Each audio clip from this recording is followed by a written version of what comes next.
in the build-up to Gulf War II, or Right. invasion of Iraq. The Times, obviously, and the media in general in Washington were widely criticized for not revealing certain things. And the Times in particular. Right.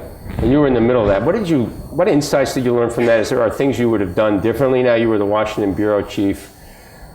And if you can just go through that period and sort of what you've gleaned over the years. Of course, there are things I would do differently, and I actually, have thought about that time recently because, I've thought deeply about the BBC story and, how Mark has explained his role at the BBC. And if there's any one thing I could change, it would be, as Washington bureau chief, not all of the reporters who were covering WMD issues and Iraq were part of the Washington bureau. And I just wish, many of those stories didn't come through me, but certainly I was aware of them, and I wish I had been paying more attention, because the Times really did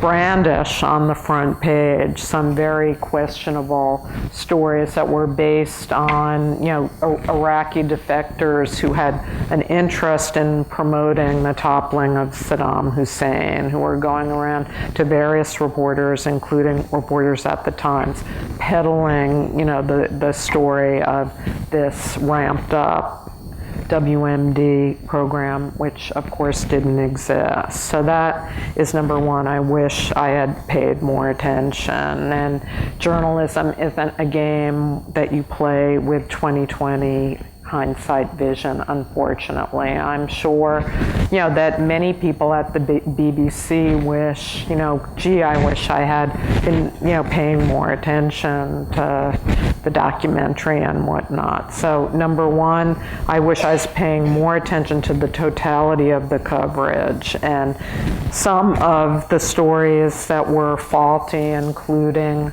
the one about the tubes that suggested, when the Times published that story on the front page, it was kind of a welcome sign for Dick Cheney and Condi Rice to go on the Sunday shows to talk about mushroom clouds that, of course, were a fantasy. And there, I think, and I've done a lot of thinking about this, I wish that I had been more tuned in to the reporters in Washington, a few in the Times' bureau, but especially Knight Ridder, which had at the time, a very, very good Washington bureau. And their major sources on this were skeptics within the CIA analysts who were like, be careful with this WMD evidence. They were very skeptical about it.